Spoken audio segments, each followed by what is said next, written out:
Well, alright then. I had a beautiful speech prepared and everything. So I'll restart. Hopefully you guys can actually hear me.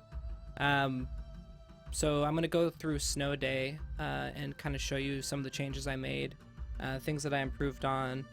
I've kind of made a little bit of headway. Haven't had too much time to work on it, but it's actually to a point where it's getting ready for testing. So I'm going to show you where that is, and barring any complications, so hopefully there's not going to be any issues like relighting or anything like that like we had last time. So I'll be sure to make sure that that doesn't happen. Alright, perfect. Alright, so this is kind of where we are now. I'm actually going to switch over to the bigger screen. Alright.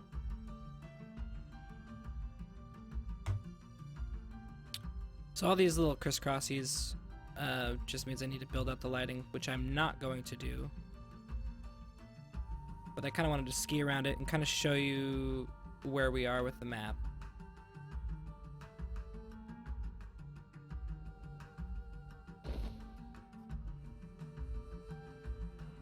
So I made all these little small hills here, like I said I would, to actually give some real life skiing to the whole thing. Try to make it not too easy. And as you can see, I've kind of developed, oh, thanks for the follow. I've kind of expanded on the base a little bit. Today I kind of wanted to focus, after I show you some of the stuff, we're gonna build some interiors. Thank you, Shaq, for the follow. And kind of tweak a couple things. We're gonna place some minimal assets around areas that won't complicate skiing and things. And, well, hello, Opsea. Thanks for the follow, sir. So we're gonna kind of go through that. I've kind of taken care of a lot of the things, but well, thanks for the follow, Crazy. Can't even talk, you guys are following me too much. So we're gonna kind of go through here. Thank you, Prometheus. Alright. So here we are so far. Thanks for the follow, IDK Creature.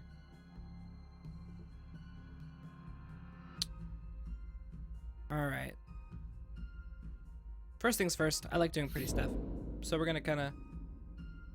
I am Brian Sanders Games. Thanks for the follow, sir.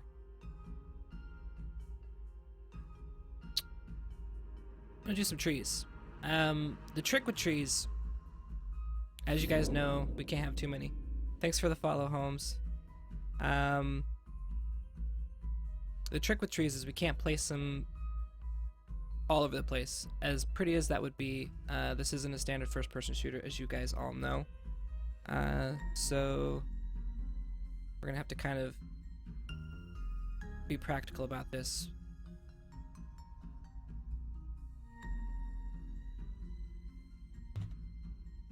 So I find I usually map out areas where skiing isn't important and then create these lanes, right? So I have rocks in the mid section.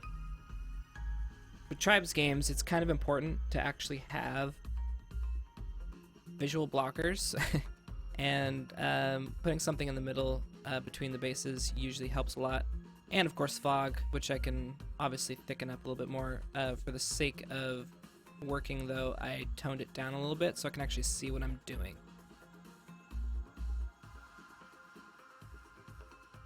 What are my thoughts on trees and collision for capping routes and bouncing? Collision has to be done right. I think this idea has been bounced back and forth on how best to approach it, right? So you can't break immersion too much, but you can kind of cheat it a little bit. So we kind of talked about having, like, say this tree here, having like the main trunk have collision, but the outer branches not. Which then, if you really suck, you're gonna run right into the tree trunk, which you probably shouldn't do. But at least you can go around them, right?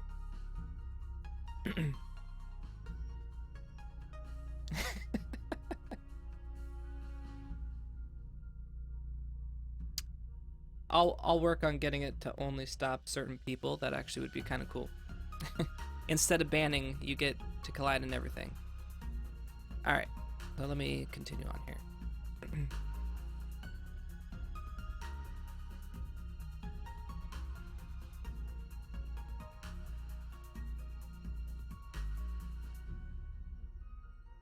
Don't mind these blocked in assets. These are all...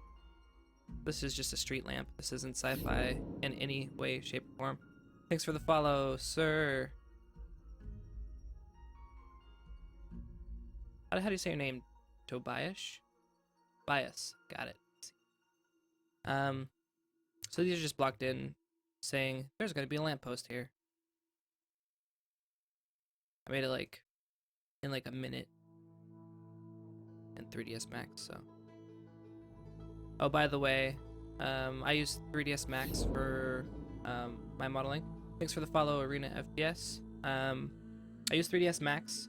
Most people, well, actually we have a variety in our group. Zentari actually uses Blender. Thanks for the follow. MNST. I don't know what that is. Zentari uses Blender. Justin uses Maya. A couple other guys use Maya as well. I'm the only 3ds Max guy in the group. Don't know why I'm the odd man out, but I guess it just panned out that way.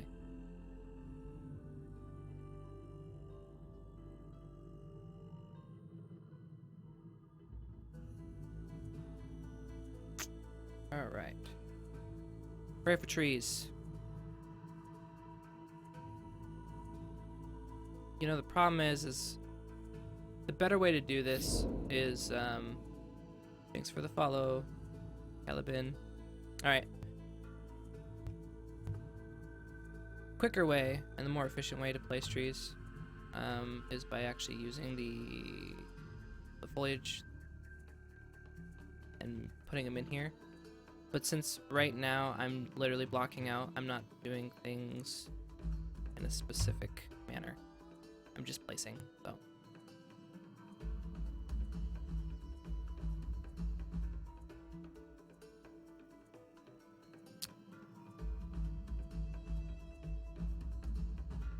Blue base is looking good. I need to tweak some. The problem with blocking out not, I guess, being quick and dirty is it turns out to be quick and dirty. As you can see, these aren't exactly straight. So you run into some issues sometimes, but that's okay. That gets all fixed later. But for right now, I actually want to start developing the inside of the base, which I'm sure you guys would have a lot of fun telling me what would work and what wouldn't work, so we can go on this journey together. So let me first... I don't think this terrain has landscape pole material. Oh.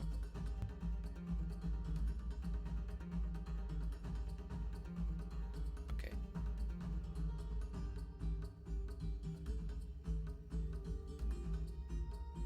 Drag that over.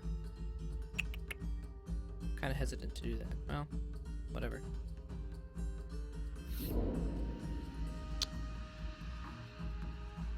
Thanks for the follow. You guys have some complex names.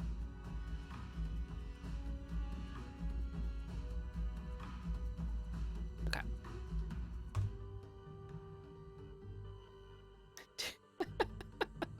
So Dare's talking about the real world heavy hitting questions. Yes, we will have female armor with variety.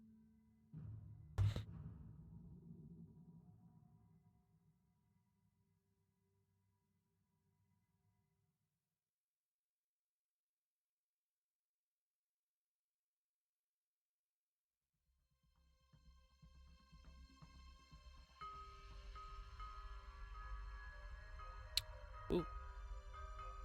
My brush was way too big. All right, just like with any other editing, you know, level editing software, we just kind of paint where we want to delete. Like I said, I've already started kind of the basic block out, but it needs a lot of work.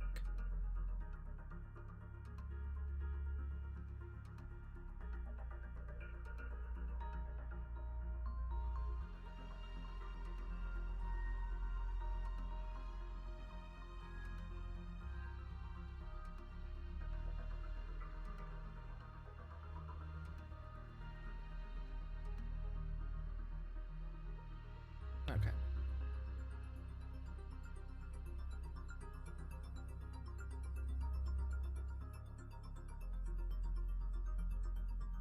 Alright, so we've started blocking in this area. Don't mind this shading issues. We're not going to worry about that.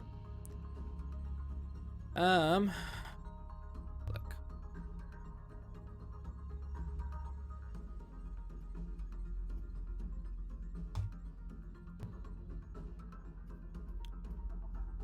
Alright, so thinking about indoor gameplay, right?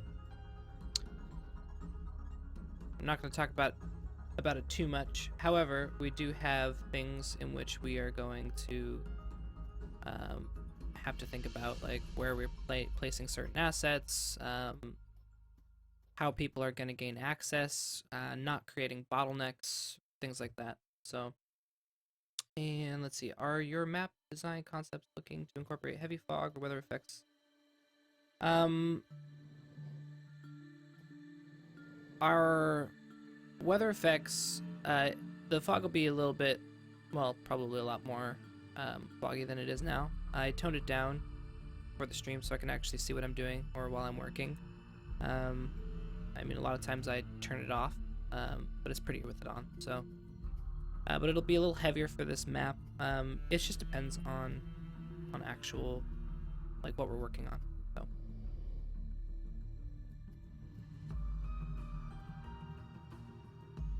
Okay.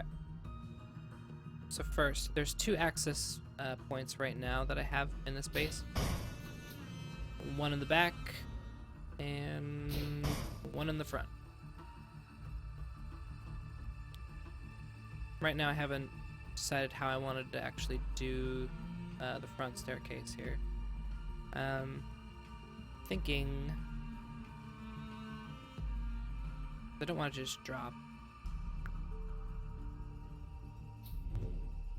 Let's try doing like a ramp of some sort.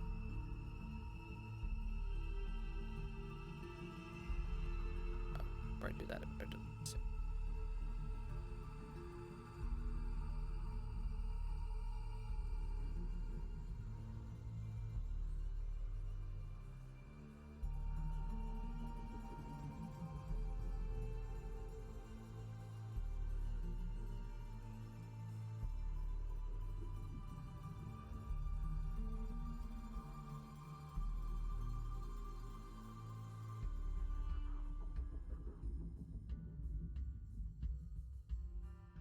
So the chat has gone to bioderms.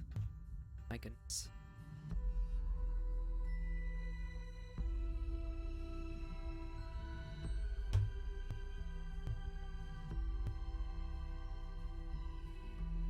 Alright, let's bust out our trusty PSPs.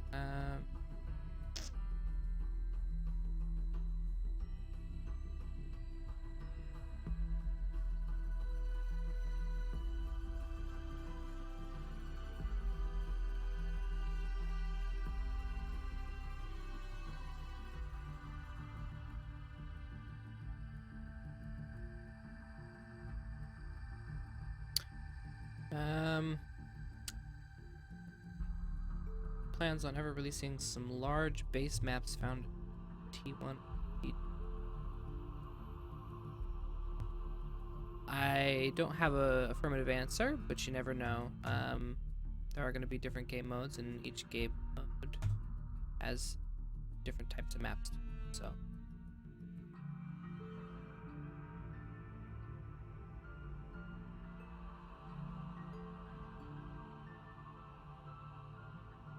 Have I named this map yet? Right now it's snow day because I'm so creative. But how about this? Why don't we get the chat to kind of throw out some names? What does this map? Let me give you a good shot of it. What does it say to you?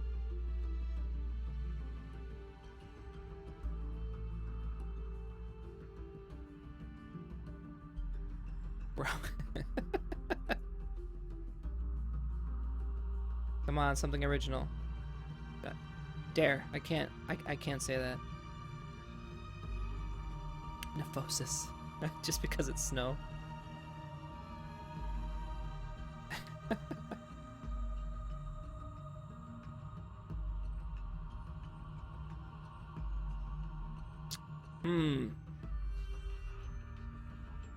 I see we have, you guys are just as creative as we are. Snow 1. Love it. Ship it. New Hope. Wow.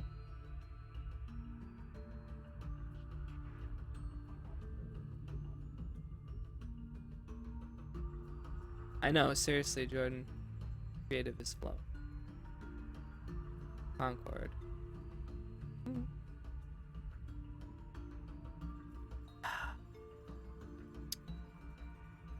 See, I was waiting, like, I thought somebody had, like, the best idea ever, and so I was waiting for Finland. Yes! Alright, so Snow 01 and Finland are at the top of the list right now.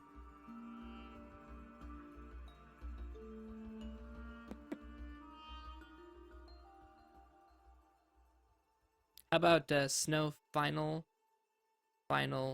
version 2?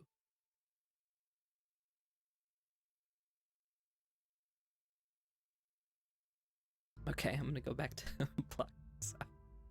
You guys keep sending them in chat. Jordan will diligently write them down.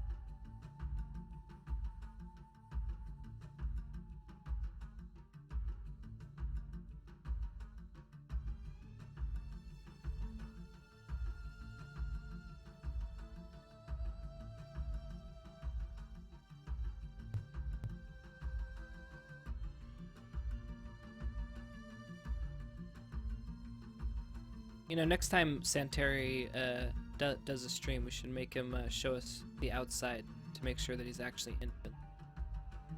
Because do we actually believe? No.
You guys be recreating any of the popular maps from T1? No, we will not. Those belong to Tribe series.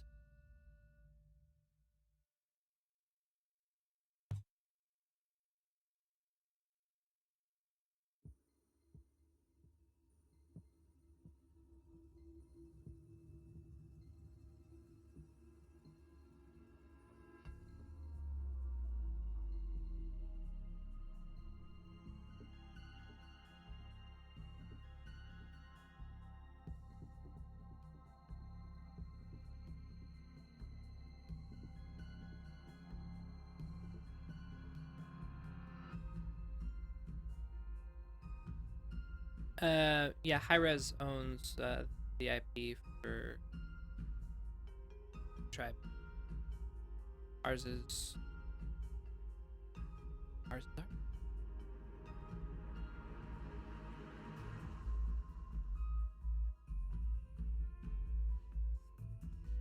So Jordan says, Shatter was mentioned. Who mentioned Shatter? I must have missed that in the chat.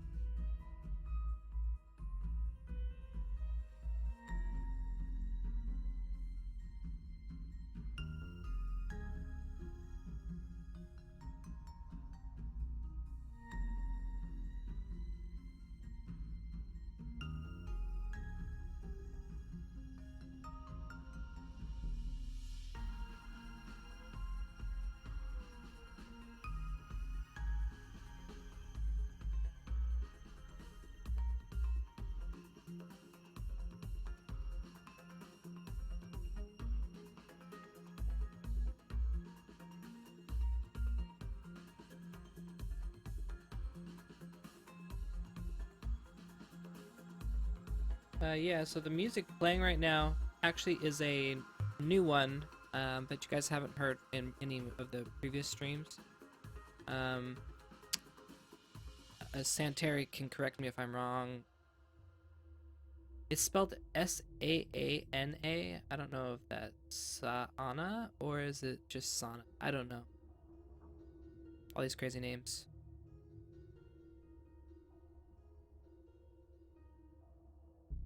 Yeah, this is the music that Owen created for this map,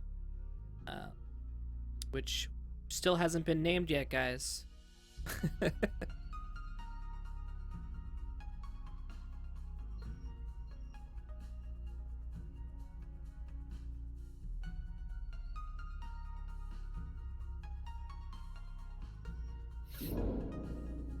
Oh, thanks for the follow, Monty.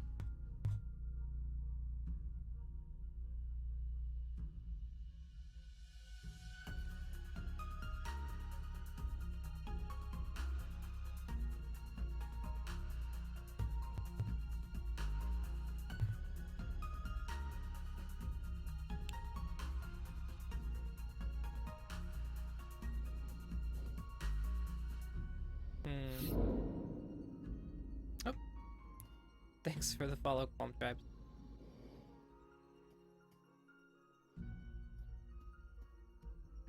I think we need like something right there. Maybe there. Alright. First I need to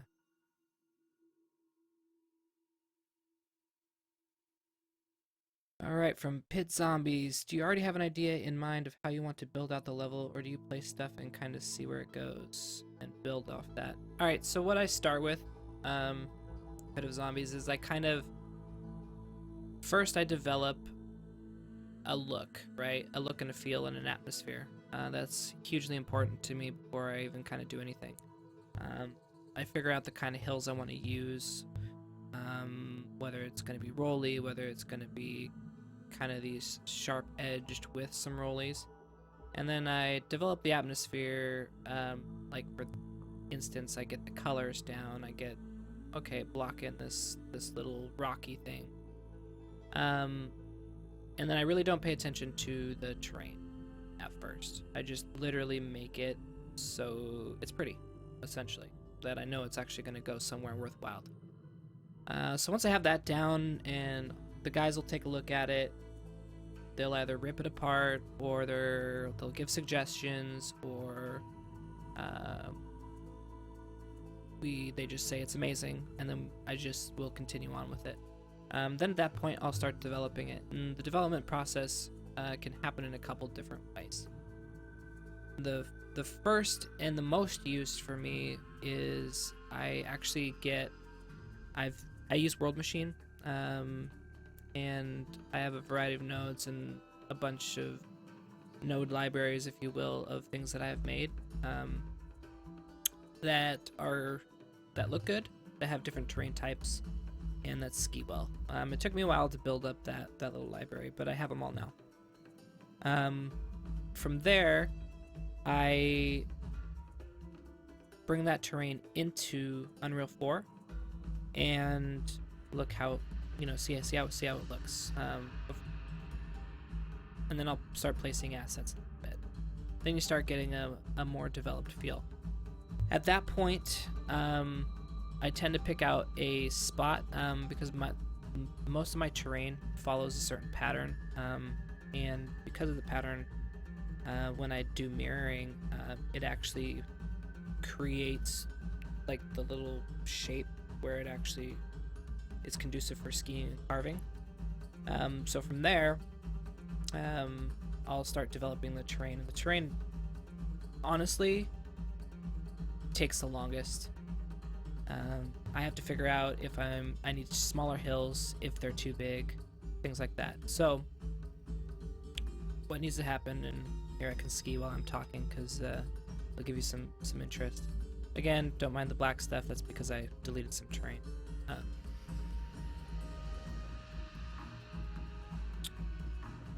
So in this instance, there were a lot of big hills, and I wanted to create smaller hills. First of all, to break up some of the skiing and to kill some of the speeds that were gained. Start balancing things out. From there, I will look at the bases, and the bases actually tend to be pretty easy. Hills will tell you kind of where you're gonna ski, right? I mean, this is a skiing game, so you kind of need to figure out how it actually works. So when you actually figure it out, you know where to place your base, essentially. I usually like to vary things up, so I have some maps that, they're on the ground, some maps that are at a certain height. It does depend on the actual hills that I'm using and the heights and the speeds that you get. So from there, I'm getting a little long-winded. I will start developing small, literally a box. Okay, I know, like this box here. I'll place a box, put the flag on it. That's where the flag is. So I'll develop 1/2 of the map. Okay, so, and by 1/2 I mean, oh, thanks for the follow, the Crafter Gaming. We will literally from this point or however big I want the map to be, I will develop that half of the map. Kind of. I'll start with like this little area here, the key area, the front routes. I'll leave the sides and the back area for after. From there, I will mirror the map, which this has been mirrored. That's for gameplay, competitive, you need to have balanced maps. So in this case, I'll make a decision at that point whether I want to do quarters, basically taking a quarter, so this here, and then down the middle there, and then you take those quarters, and then obviously you mirror each one, and then you end up with that type of map.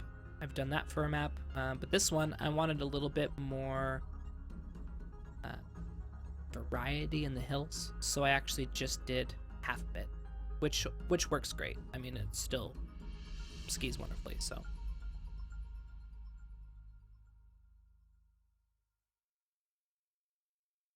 all right, did I miss? Oh, yes, mirrored and symmetrical.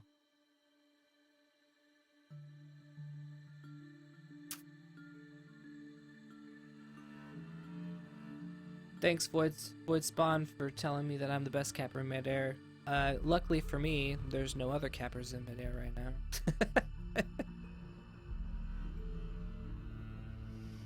So these hills work rather well.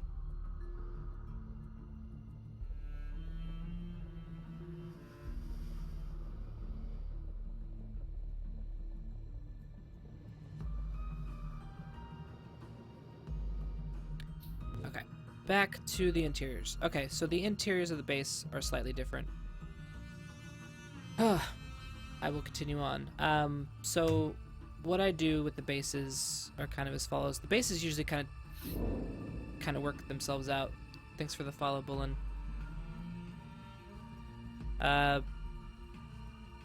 So what happens is I will start skiing and I'll start testing, right? So I'm a capper and I need to figure out how things work. I will ski from the outsides of the area, figure out what needs to be blocked. Like, for example, see these little weird things here that I added on this base? I didn't add it on the other base because I wanted to test them out and testing to see if it actually made a difference. But I was finding from, like, going from a back cap, it was just too easy to do a super stupid back cap, essentially. I don't know, I'll just ski. And so what those did is it kind of blocked it off. Now you can still jump off of it, but it slows you down, right? I'm not going to be going 300 plus because that'll keep me straight. So those are there just to block some entry. A lot of these things are here to block. So these are all blocking certain access points to the flag.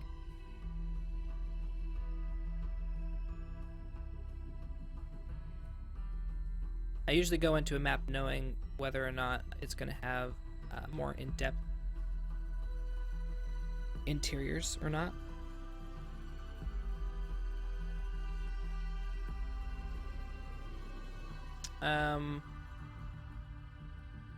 So you're concerned that the bases seem to be close together. I'm gonna make this now. You'll be able to get speeds quickly, and they are actually farther apart than you think they are. Fog will help this. The fog, like I said, I turned it down. Here, I'll show you. So right now, you can see way too far. So I just go to my fog layer here. Yeah, I know. Totally eliminating back caps is almost impossible unless I put like a big, huge shield wall that covers the whole back, which I could potentially do, but I don't know. I'd rather make it hard. What I want to do is find a balance. So like, if you're really good, you could maybe do like a trick back cap, but make it difficult. So not just anybody could just go, hey, I'm skiing down the back of a hill, do a just jump or go flying. All right, so fog. So yeah, I definitely turned it down. I have about 0.04. Ooh, that might be a little much. 0.1. Well, yeah, I think it's gonna be either. Sorry about all the screen flipping. Yeah, 0.1 is probably way better. So you'll start seeing people about here. Maybe up it. Boom. If I do 0.2, yeah, that's about right. So then let's jump in.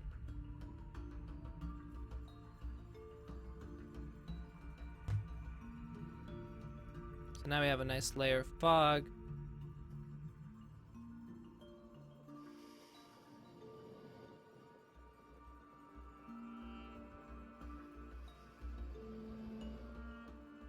No one can see you yet because the fog is so thick. Ah, yeah, you'll get shot, but if you get shot, you get shot. Alright, so remember, obviously, cappers have, in my opinion, the right of way, and they get to beat up on the defense. So trying to make things more easy to defend, get that balance is all that's really important. So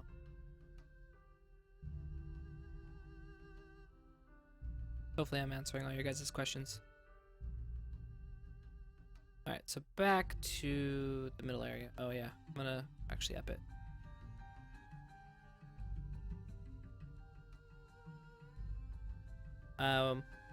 What's better than words is action. So I will show you. I didn't use a starter hill.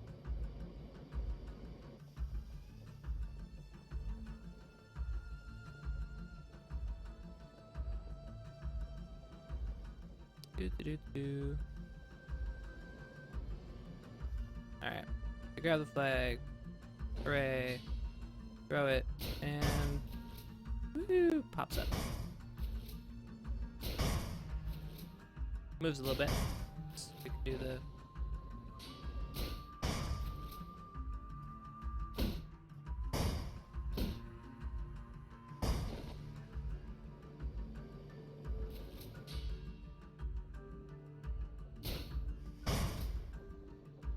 oop, bouncing too high. You get the picture.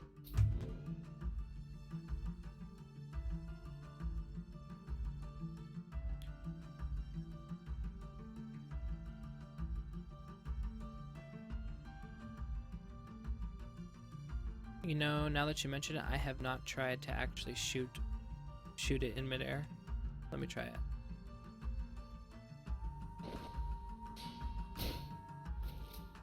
No.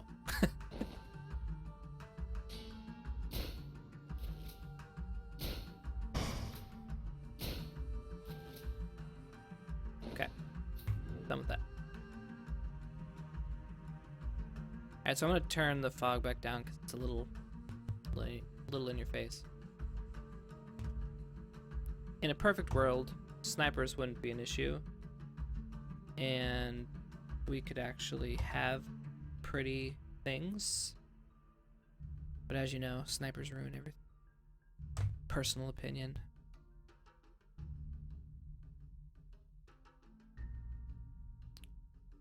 Okay. Back to the bases here. So gonna need to lower this wall. Not lower, but bring it up.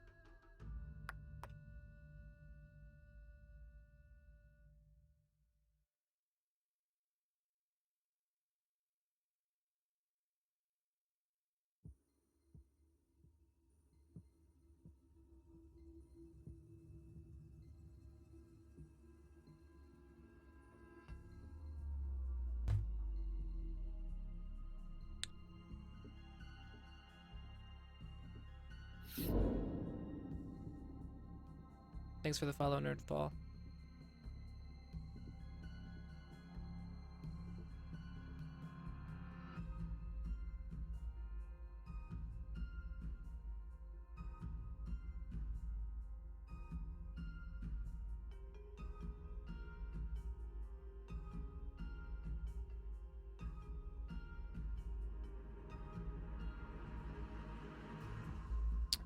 Try to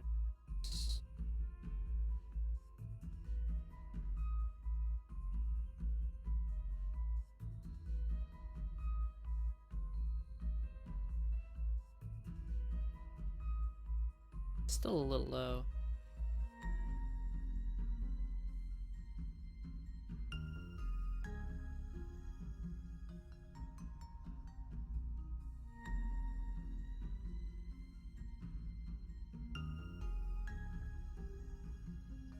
Yeah, that feels.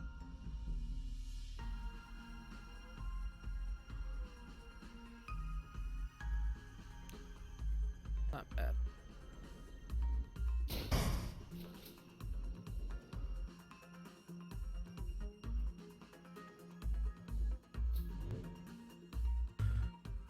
Fix the terrain real quick.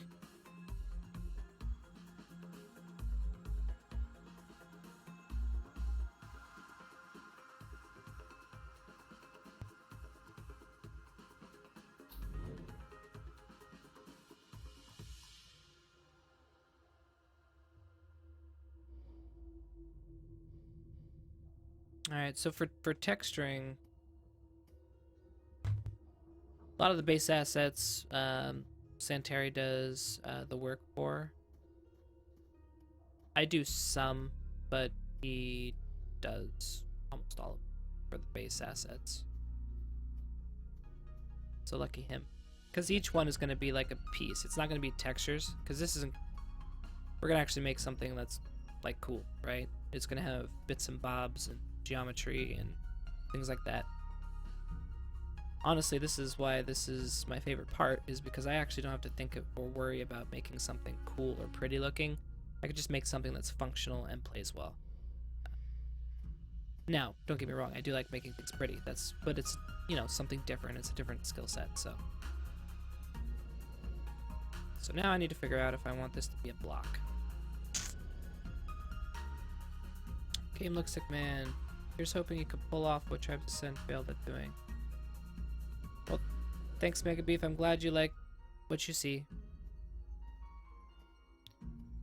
Considering this game is free to play, does that mean it will have microtransactions? And if so, will they give an advantage in gameplay? No, we've said all along we are not going to do this pay-to-win thing. That's just not how that'll work out. We're not going to do that. But we're going to have lots of stuff that you can pick up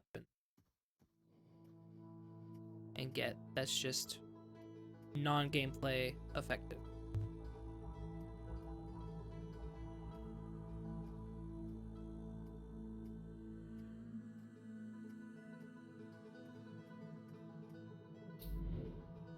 Okay, I think I'm gonna make this a block because I want to block off that area because this area is gonna be separate.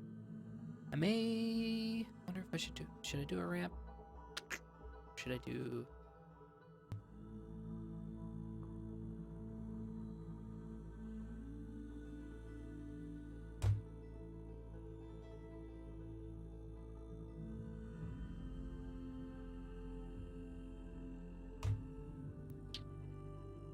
So friend, as a capper when they crash in the stand, grabbing, just jumping once, suiciding with the midair flag shot.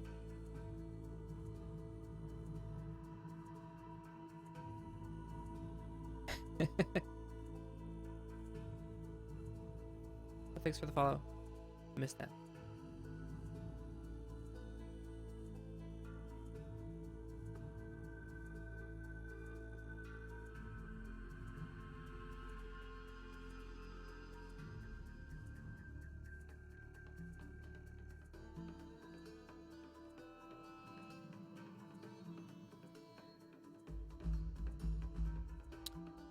Don't mind me, I'm getting distracted. Okay. I'm gonna make this bigger.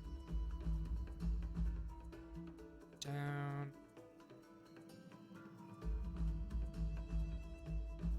Slightly bigger.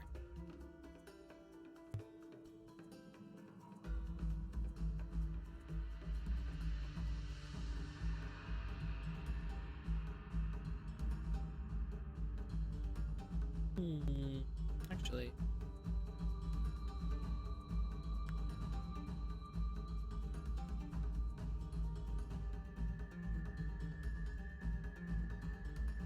I don't know what I want this area to be.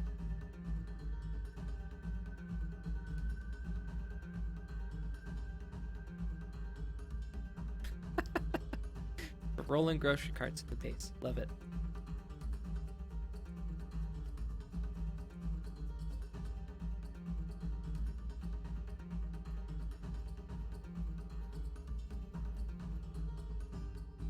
Alright, let's keep the chat friendly, guys.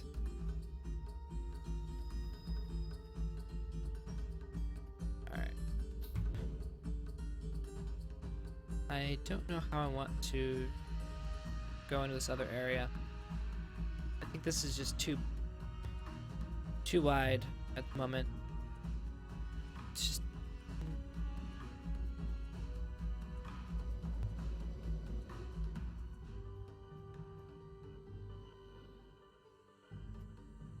I think I need to raise this, make a second level. That might be what I end up doing.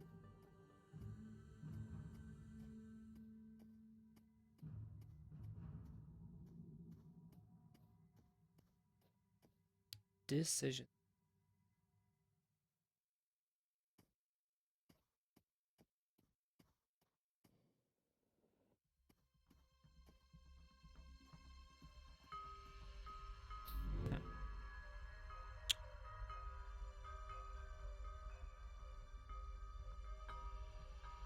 Alright, I'm gonna take this to the chat. What do you guys think? Should I keep this as one level, or should I make it into 2 levels and raise the roof here?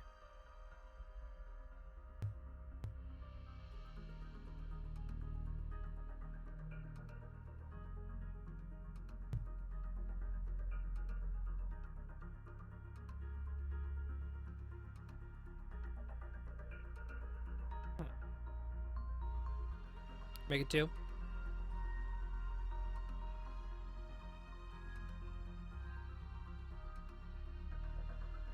Want me to raise the roof even more. Keep it simple.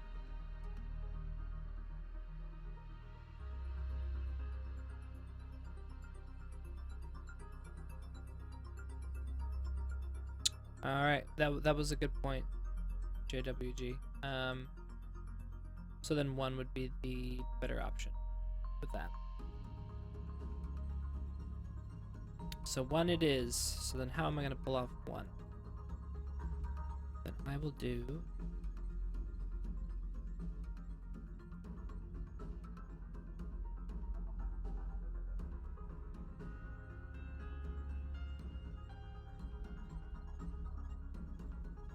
Yeah, we have multiple entry points. We're actually going to have more than 2. More than just the front and the back. We have this tower here. So everything's going to be connected, right?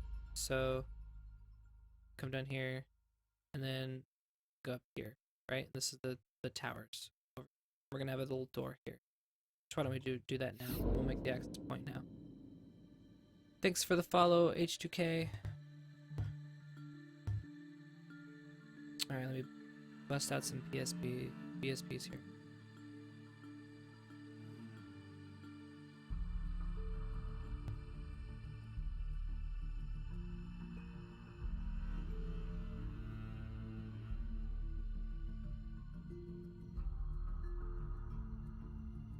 Alright, subtract this. Thanks for the follow, Tam Bond. I'm not gonna finish that.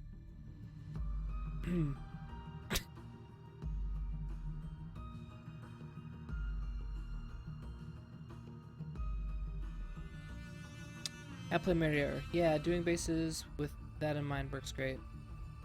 That's what made the T1 open call maps work, and how I did all my mapping for comp.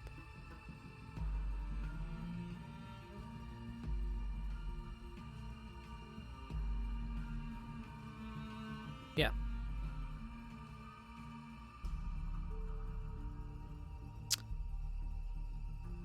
I know you guys will probably like go crazy, but when I played T1 back in the day, playing Heavy D, if you guys remember Ice Dance? Ice Dance? Called. Yes, I think it was. Ice Ridge. Excuse me. Ice Ridge. It's been so long. Playing HD in that corridor was insane. I'm not gonna lie, I did enjoy it sometimes. It's a different type of gameplay.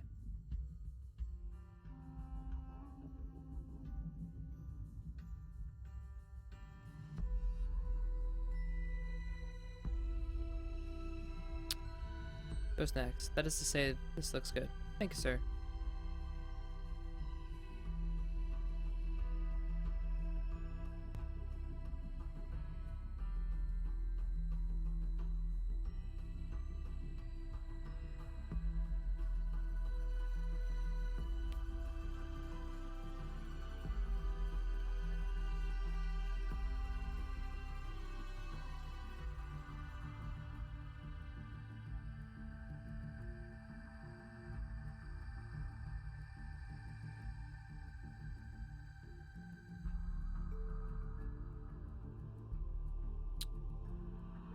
Far in. Oh, this is big enough. Okay. Bigger.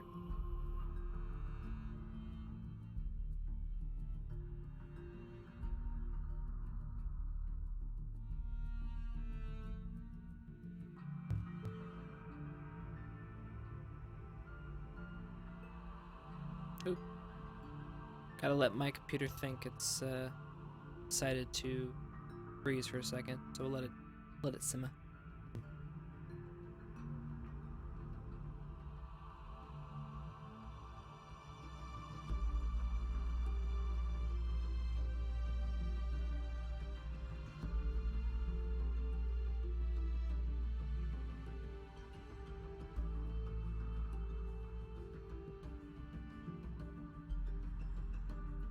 Still frozen.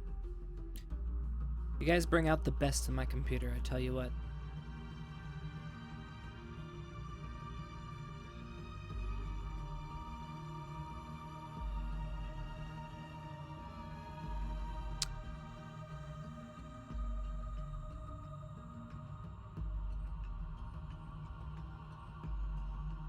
Yeah, Shatter is pretty good. Finland is just funny, let's be honest.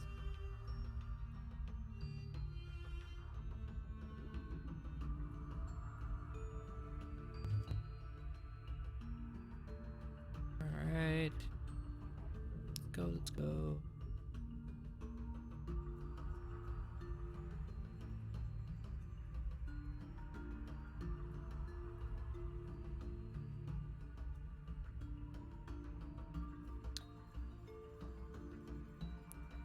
So I played, since I was talking about Ice Ridge a while back, I was playing it in an OGL match with Run and Gun, and of course, right off the bat, both teams grabbed the flag. I played Heavy D in the gen room, of course, put a couple people in the corridors there to stop it off, and it was being shoutcasted like it was. I think TSN was the one that was actually doing it at that time. And I ended up writing messages with beacons on the inside for the stream for the people who were doing the shoutcast. Yeah. Base design, right?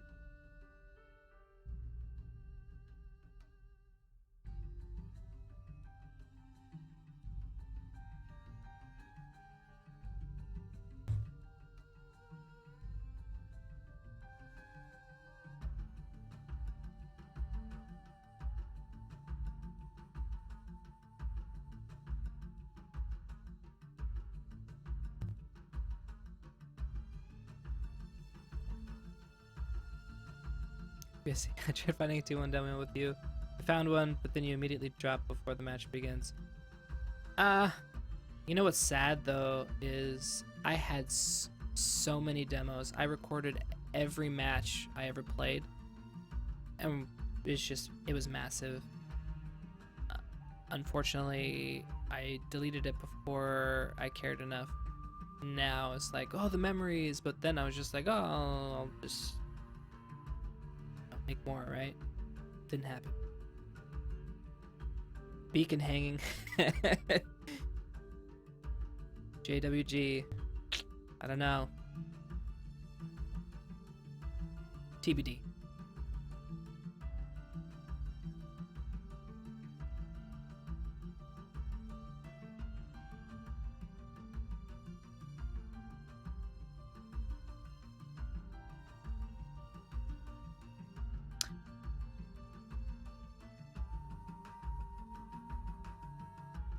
Didn't like Andrew... Oh, I'm working now. Didn't Andrew have like a big archive of like matches and such? I thought it was on there. I don't know.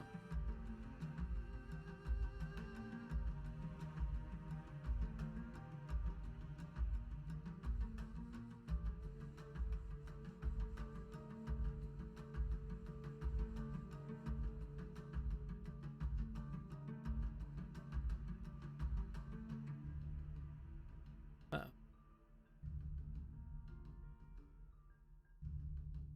That's why it took so long.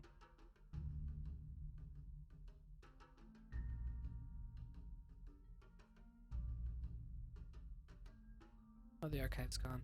Well, this is life.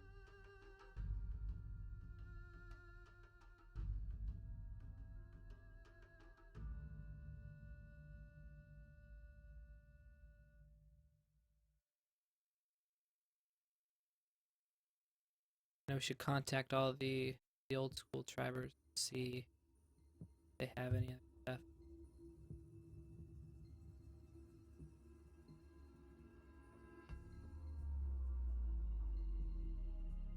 stuff. What am I making? Right now I'm doing the interiors of a base.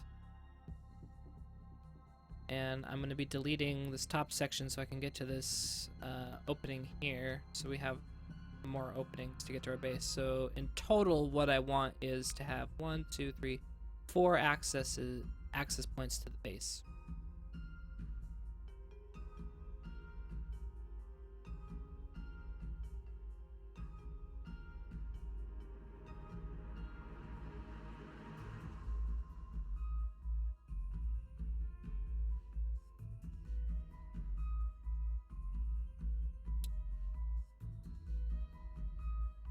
Oop, just got a message. Give a shout out to Jitterbug.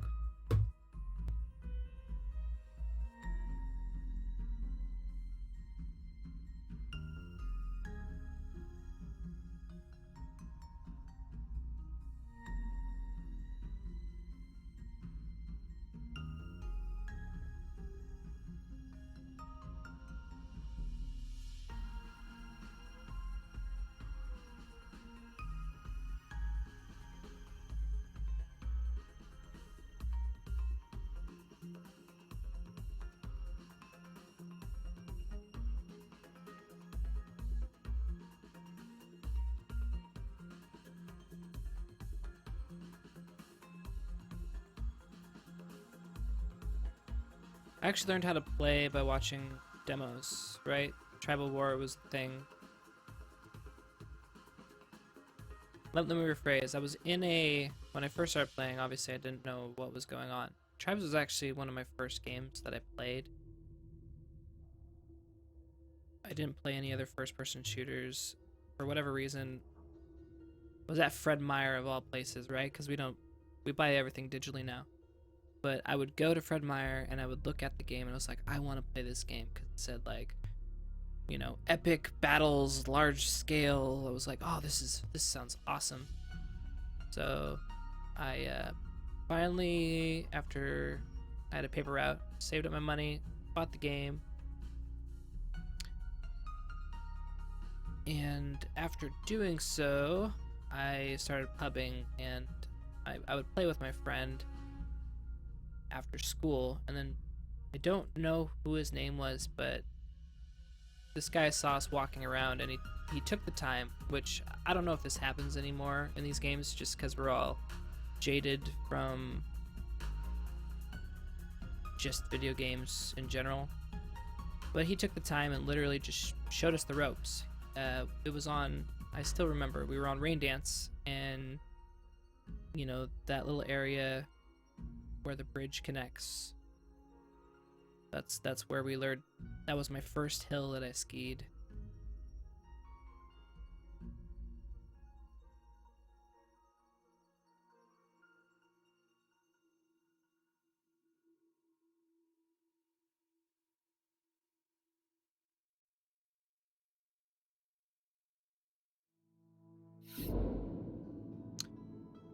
Thanks for the follow, Race Peace Day.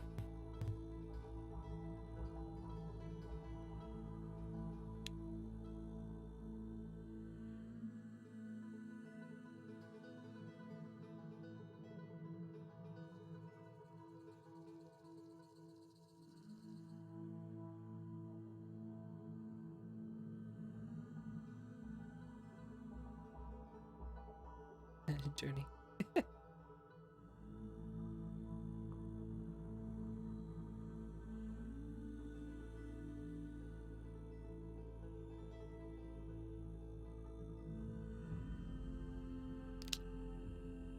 Alright, we have our entry point. That took longer than it should have. But you know, doesn't matter. Okay.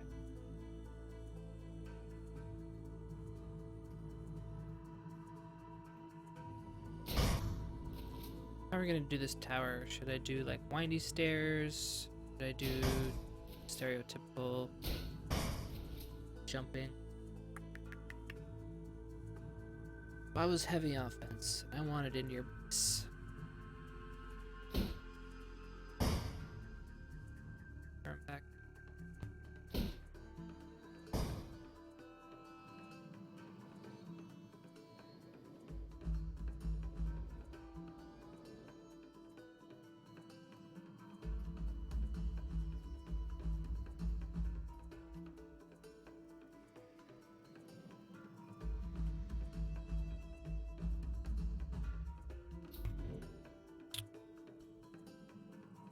You know, at this point, I think we need to figure out where we want to place the gen room.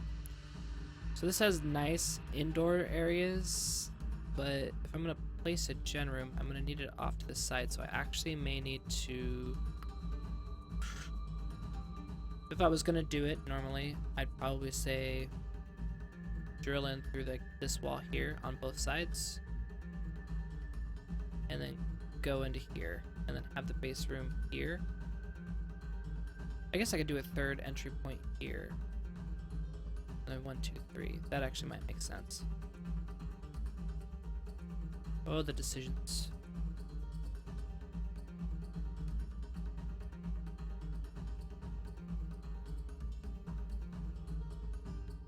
Okay, for now, I'm gonna put BSBs here. There's my box. And...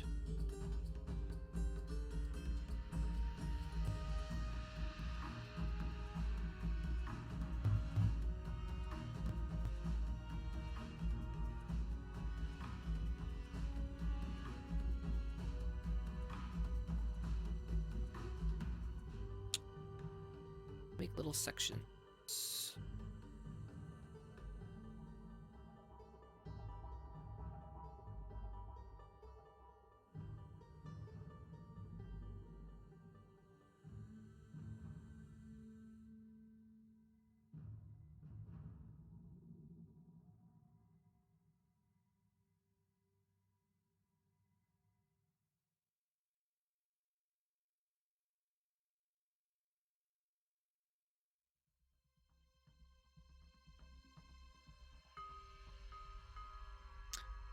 Play Midair, you lied to me. What did we lie about?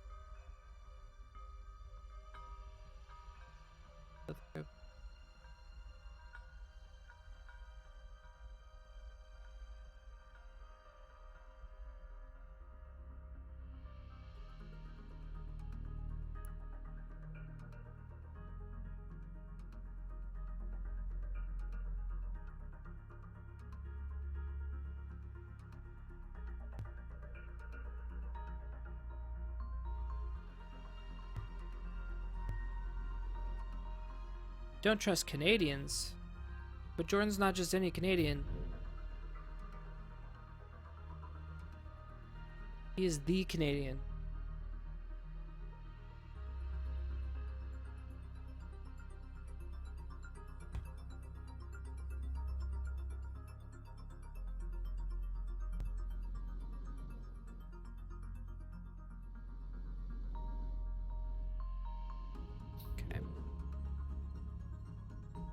Really don't know how I want to do this.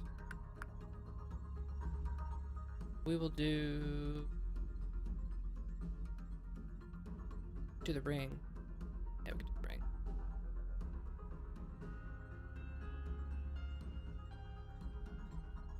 Seymour Gar's the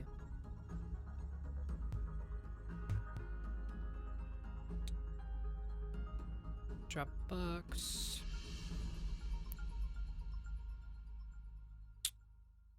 So essentially, during this process, your life is just a bunch of boxes.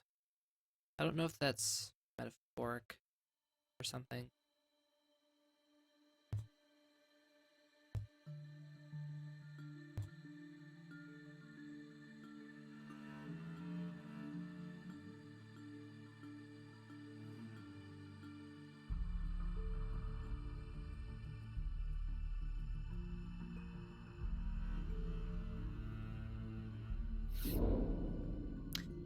Thanks for the follow, B-Mikes.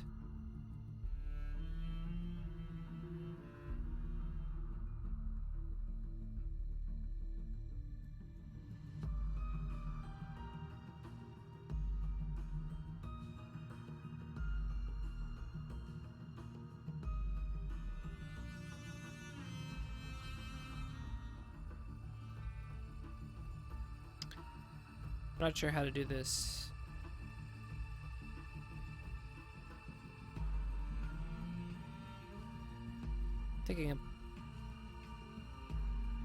So my thought process is this. So we can either come in and it just be like a straight shot with the sides that you can go down.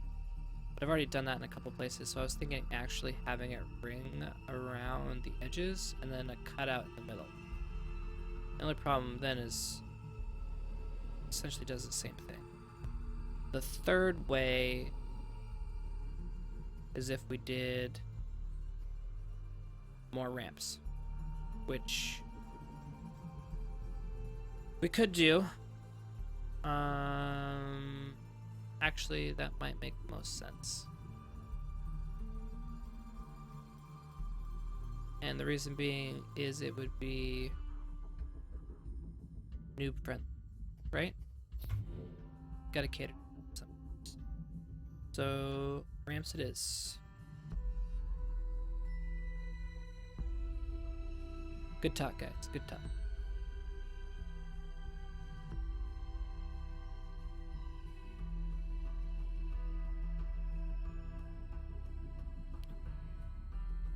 Yeah, well, that's what I started to do here and do the offset platforms, but it's just really high. And visually, it's not that appealing. More ramps, more spots for splash damage and defending, or spamming down.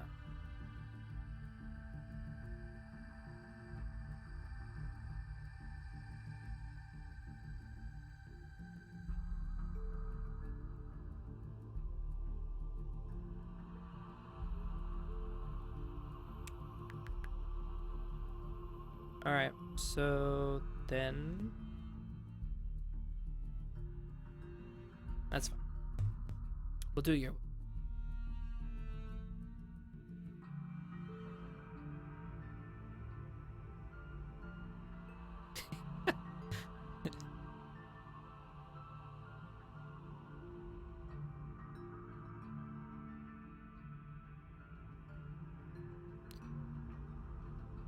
come on. It freezed again.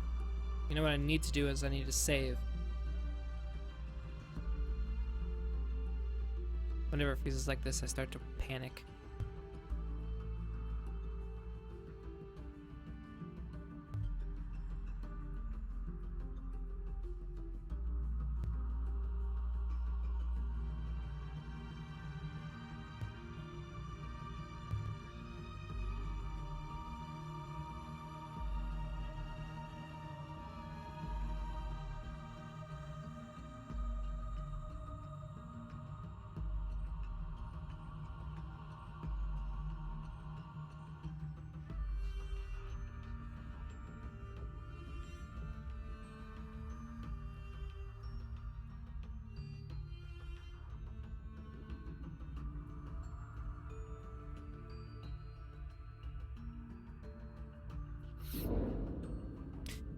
Thanks for the follow, Zarada.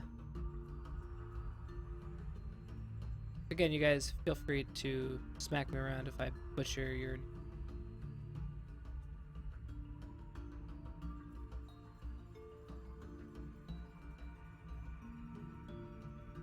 The computer is still thinking. Apologize. Bear with.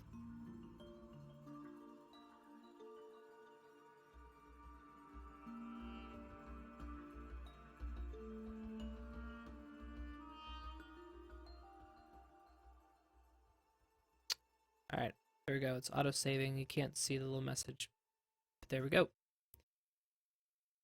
Alright, so because this stuff is scaring me, we're going to do a little bit of this, a little bit of that, and a little bit of that.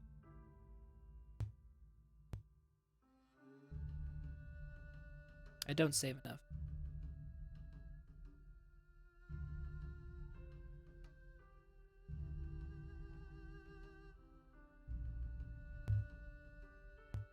And I really appreciate everybody coming and checking out the streams. It's a lot of fun, kind of showing you what we do and how we do it. It's great to actually get some feedback also as I go along with this. And our community is actually very talented, so you know, I like to hear your guys' feedback as much as possible.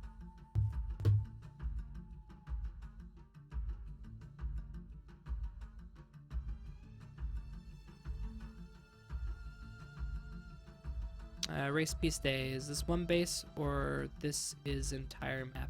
So I'm working inside this base but there's terrain, and there's a second base on the other side. We've just been kind of in the insides of this base currently.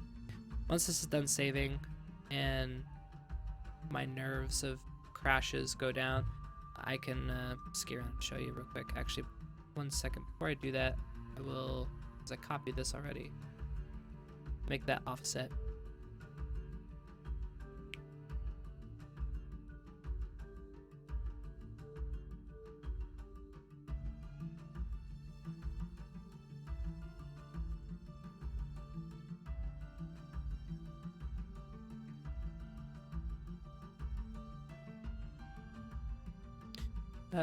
The map currently is mirrored in half. Some other maps are done in quarters. It just depends on what I'm trying to accomplish. The race day, I will show you.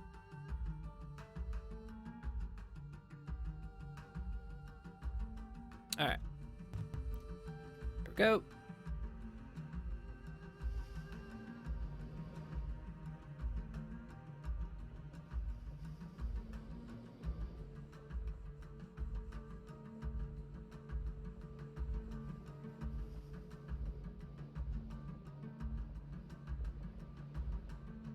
So as you can see, bases are the same, only one's blue and the other one's red. And like I said, I mirrored it in half, so both sides are the same.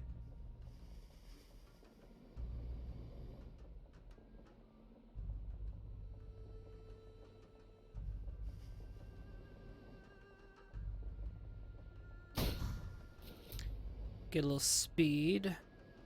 Well, I didn't get that much. I'm actually going kind of slow. This would be an easy kill, easy block, easy death. However, if the defenders butchered it, well, you can get out.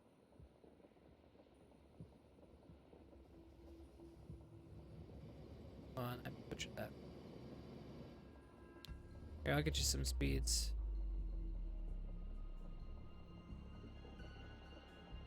Start getting some speeds, do another disc jump. So as you can see, I'm going pretty quick. You can get pretty quick if you're good, right? And then depending on the maps. Oof. Butchered that.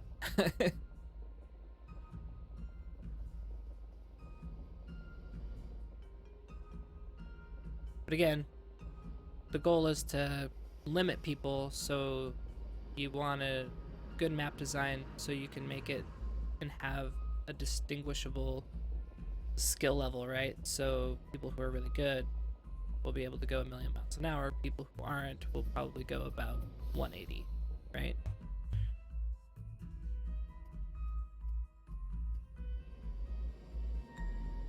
So if I go out this way, again, ignore the black splotches everywhere. As I told you guys earlier, I will not be relighting this map while on air.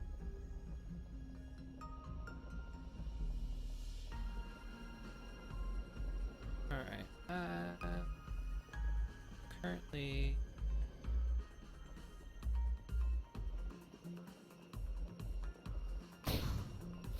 Oh, see? Butchered. Death. Death and destruction.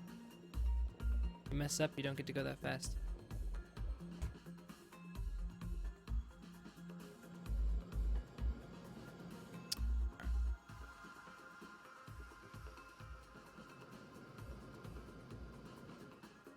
Alright, so B-Mikes asks, is the terrain a mesh or using the engine's terrain system? We are using the engine's terrain system.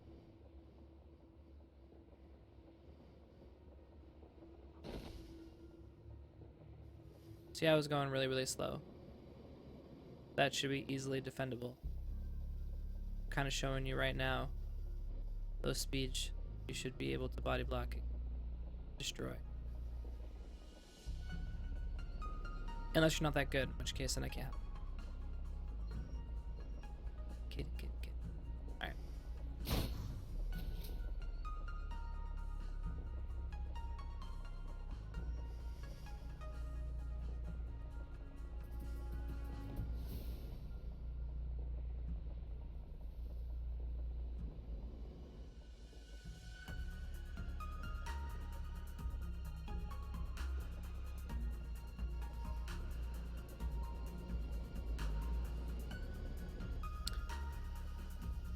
Yeah, see, right now, I've made it so you can't just, like...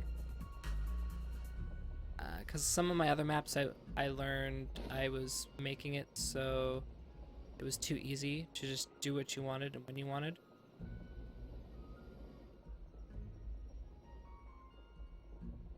Alright, so race piece day. Did you design the mountains or are they just randomly generated noise? So, it's a combination is what it is. I start out with World Machine, so I have a good base. I spent some time to develop a library of sorts to... Oh, I missed it. Overshot. Shoot. Start off with World Machine to give myself a good base, and then I tweak from there. I do a lot of hand tweaking afterwards. That's actually what makes it a decent map. Of course, it took me a while to get World Machine to give me some good results visually, as well as skiable, essentially, because I needed a certain level of detail. I wanted to get a certain effect with each of the hills, but I also needed to be able to ski on them, which... You know. So they'll develop some of these like lovely ridges that you see, and then I go through and essentially make them work for skiing. See, so I'm like BS skiing right now, and as true to the map, I can't just BS ski. I need to actually ski appropriately, otherwise I'm not going to be able to do anything. Which is good. Valleys seem too standard. What do you mean, the valleys? Just...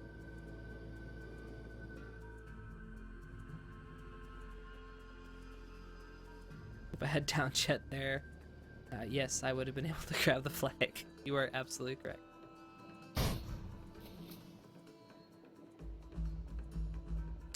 Yeah, so this is a front route you grab, right?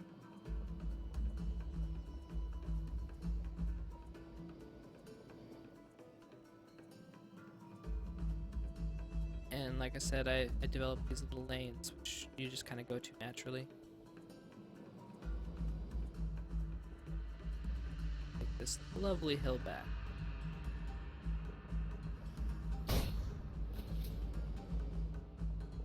Oh, now we're hauling. That would actually be a good cap route in and of itself. Yep. Let's spread this one out and see where it takes me.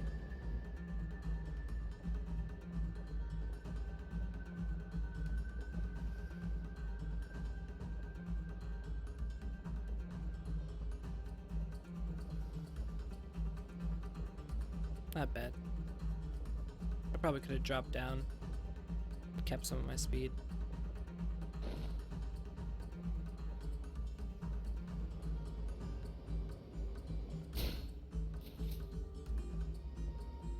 Right now I don't have collision on the rocks.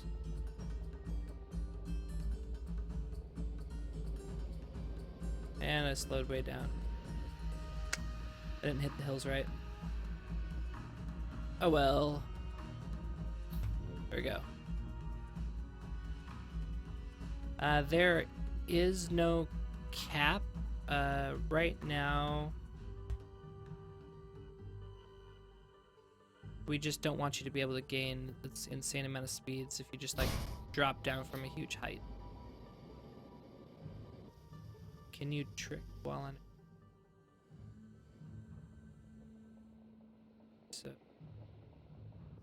won't be able to just get a million miles an hour just going straight down. You need to actually like ski.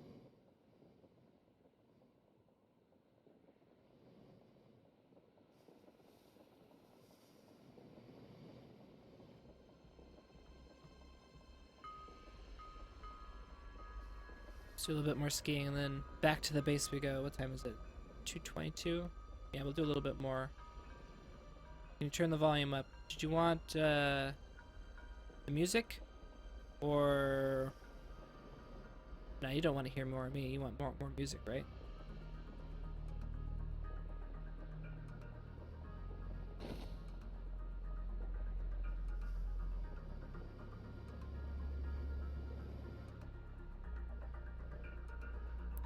Right now, I'll show you. It's dead stop at the moment. I believe that'll... But again, that's another TBD.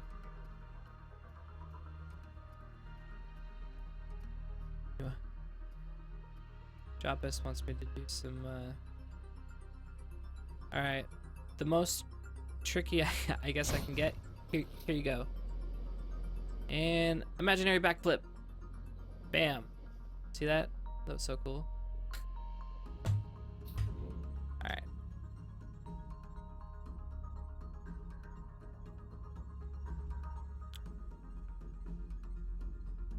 More music. Got it. On it. Ask and you shall receive. Is that good?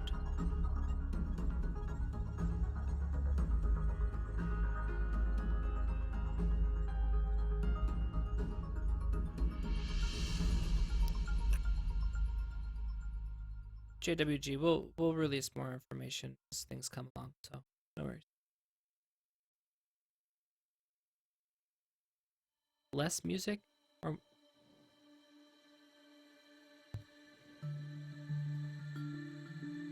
alright, so that works. I just run into.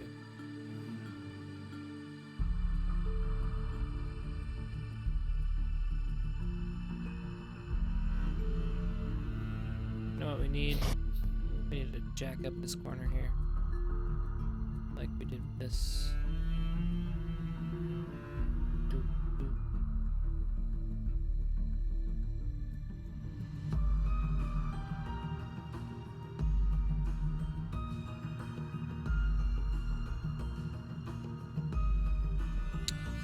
Alright, JW.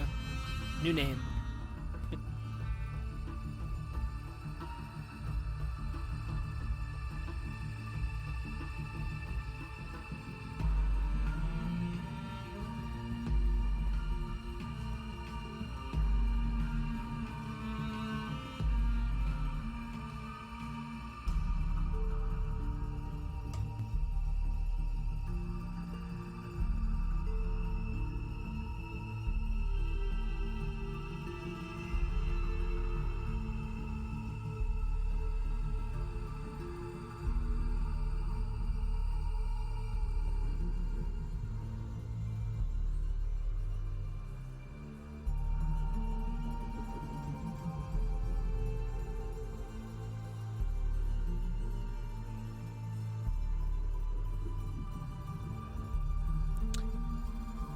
David, 1, 2, 3. What am I doing?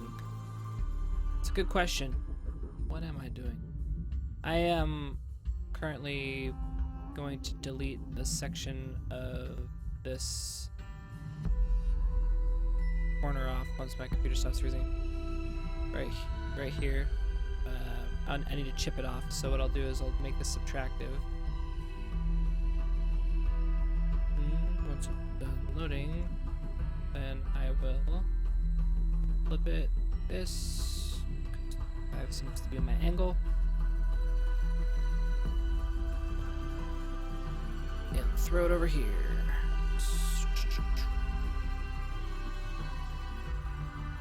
The reason why I'm doing it right now, it's messed up.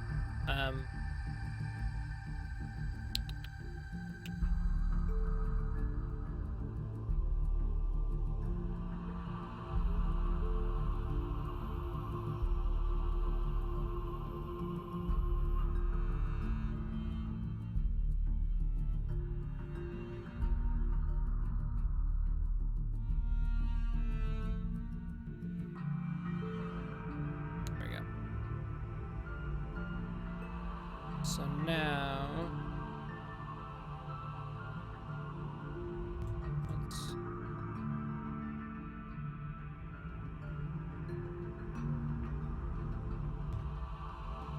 over. Go. Plate.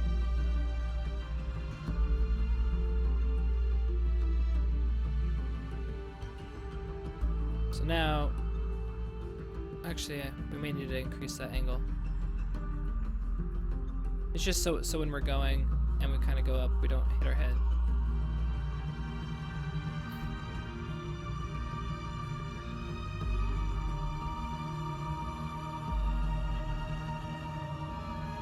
of 30.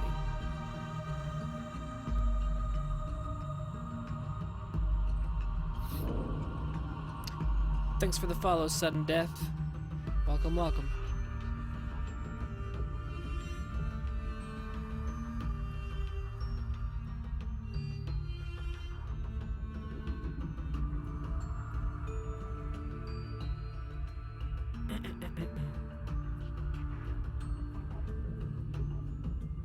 That's fine. Okay, that.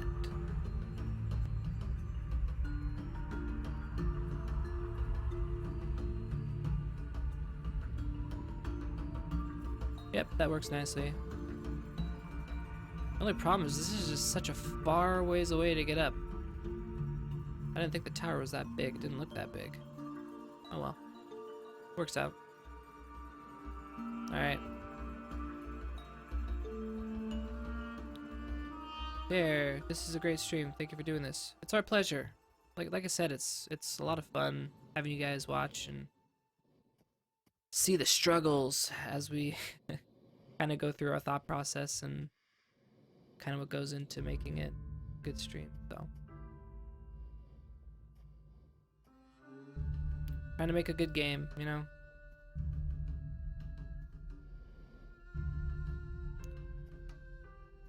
Alright, so you guys want one, so I should just make this like a big ass thinking.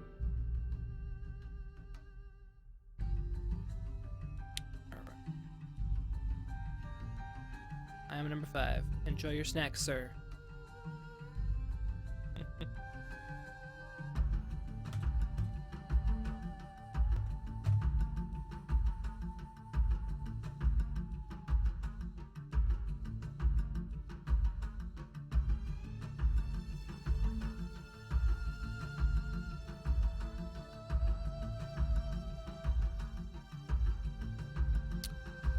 There we go. Lava in a snow map.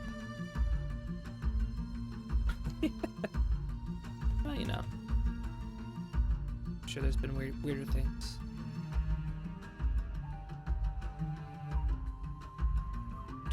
You want me to, just to show, you want me to add details to the level?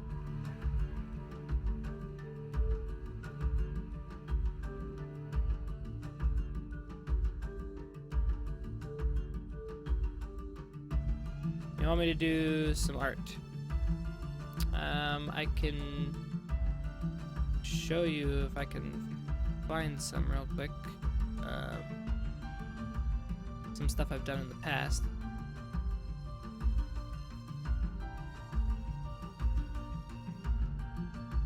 Because we're running out of time to... Alright, I'll place some of the pre-existing base assets around so you can kind of see what we can do with this. Alright. Let us go to... Oh, gotta save first. Sorry guys. Important.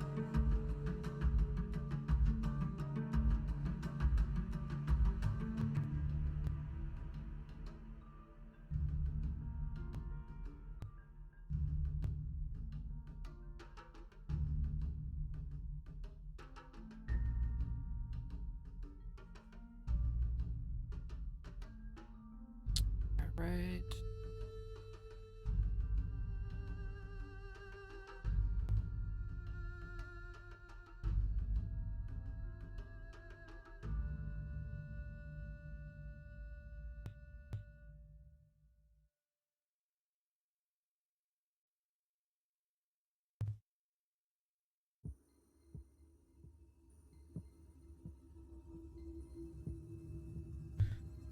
It's the ice song again.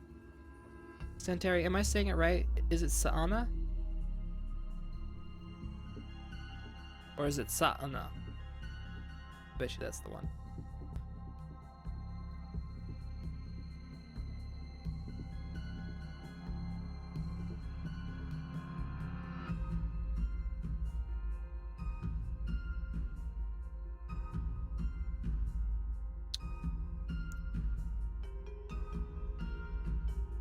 Well, hello, welcome to the stream. You made it this time. Sauna? Ugh, I can't. Probably gonna get a lecture on how to do this.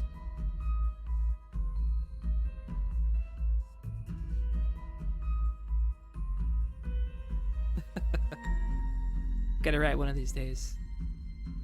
I'm gonna get him in the Google Hangouts. Okay, so like I said, I was gonna show you placing of existing assets.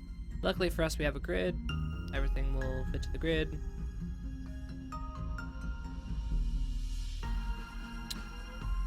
Yeah, right. Powerball, 1.3 billion, I think is what the number is. It's pretty insane. You can afford a couple million, right?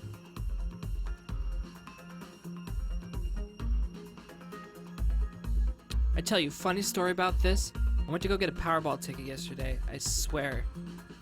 So I go to the gas station to try to buy a Powerball ticket. It's like a couple minutes to 6, and that's the cutoff time for Powerball here.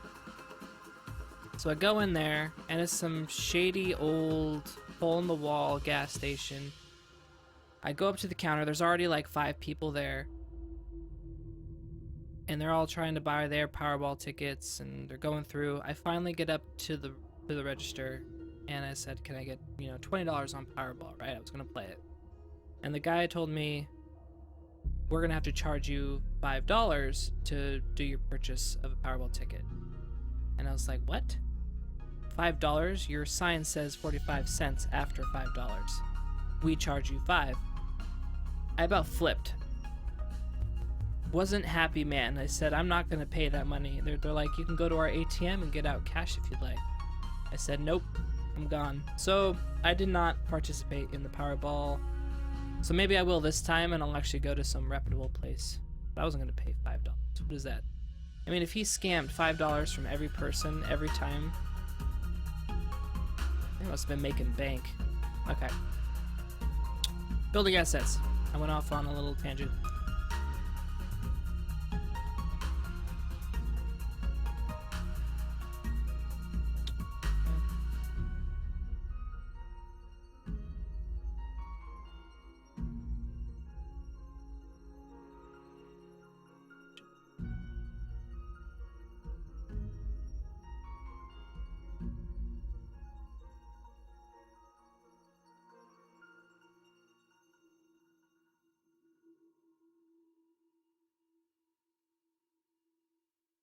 I just need to find it.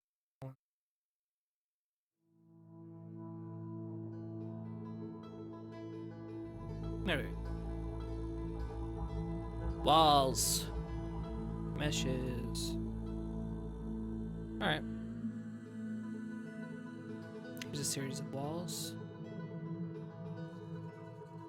Alright, so like I said, I do the blockouts, the fun stuff. I don't need to worry about anything. We'll go back and obviously make it pretty. But we'll make a couple assets after we get some drawovers from our awesome concept artist, Justin. And once he comes up with some sketches, after we get like a vibe going on what the art assets should look like, we would then start creating it. Now, we will try to keep it as modular as possible, but of course you can't do things without having some unique pieces.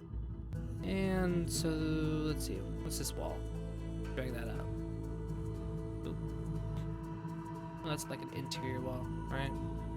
Screw it, I'll put it on the outside so you can kind of get the gist. So then we'll come in and we'll start arranging things.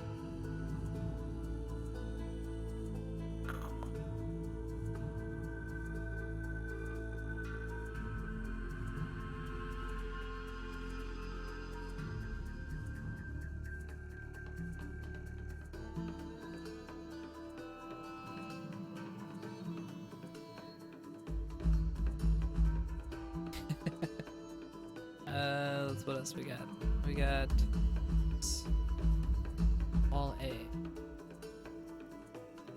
Ah, some corner pieces.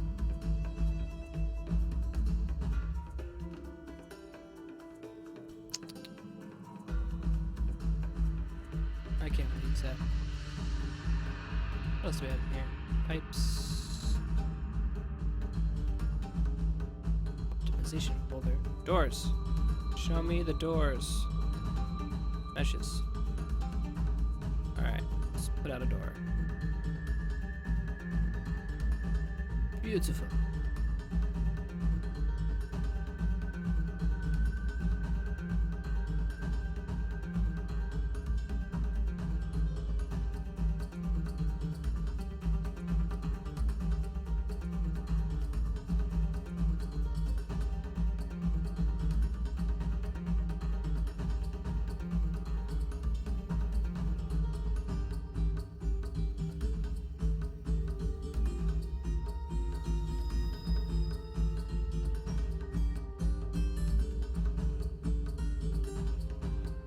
Oh, yeah. Don't mind that. We can talk more about that later, Centauri.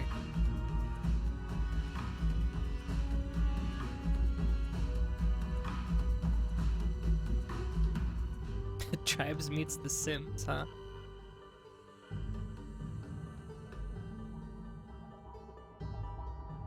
This looks like a cool funky piece. Oh, that's a corner piece.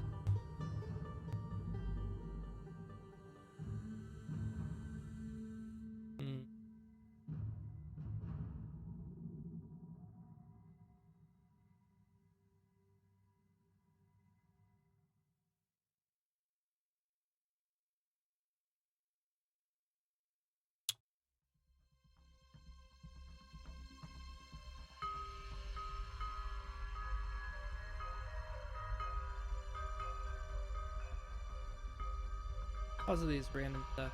What else we got? Decoration, meshes. Little lockers and things.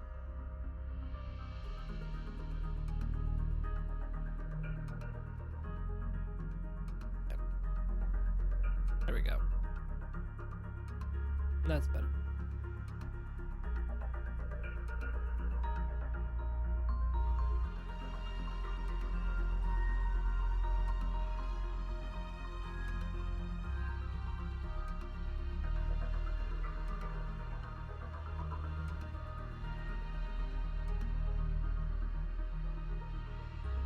For the sake of this, we'll make it big.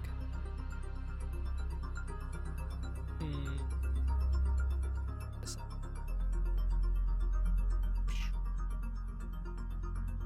I don't like it.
As you can start to see kind of what starts happening.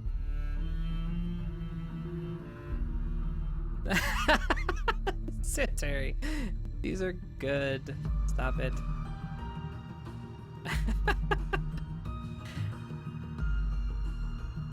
Well, we have so much stuff. I'm trying to find the right folder.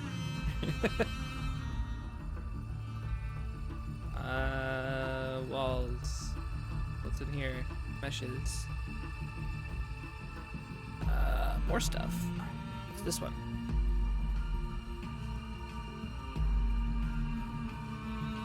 Oh, he's cool.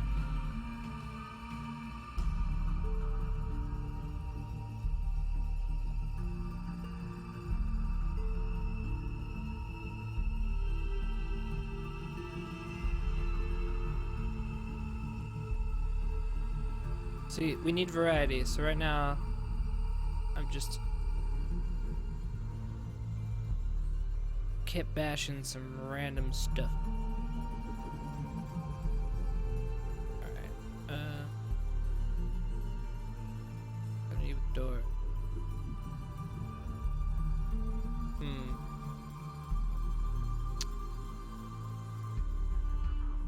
Don't have any ones that are textured.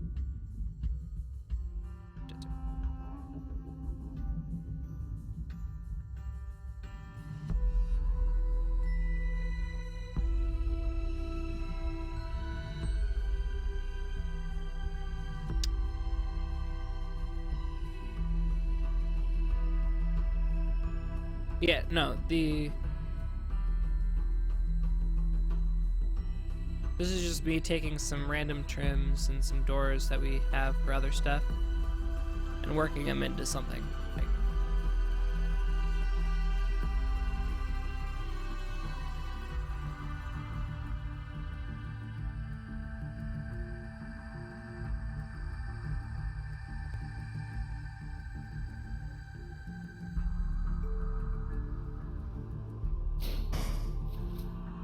yay.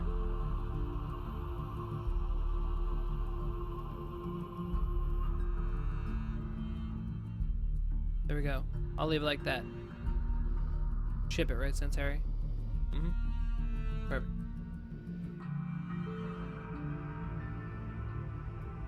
I think this needs to be a little gentler.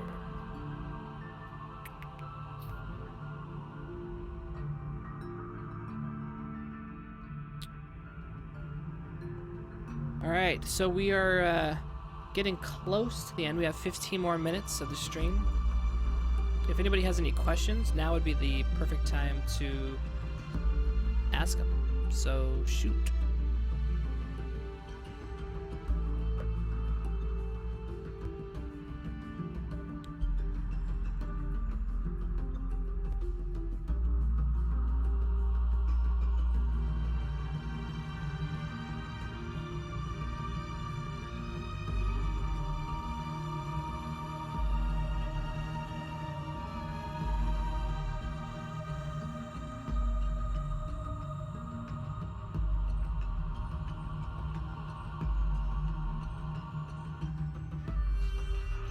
Dare, is there any chance of Opseo getting another play test before release?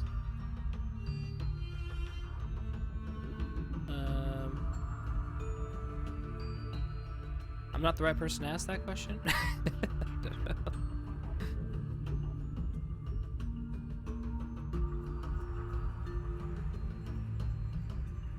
B-Mike's, yes, capture the flag is definitely one of them.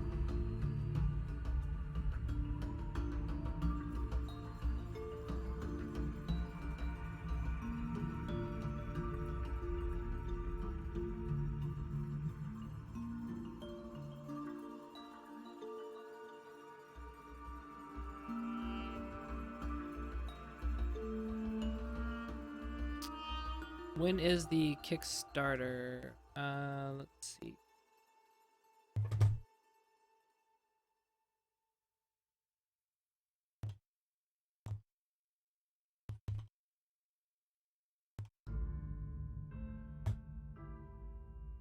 I'll get you that answer here in just a moment. I'm an artist. What can I say?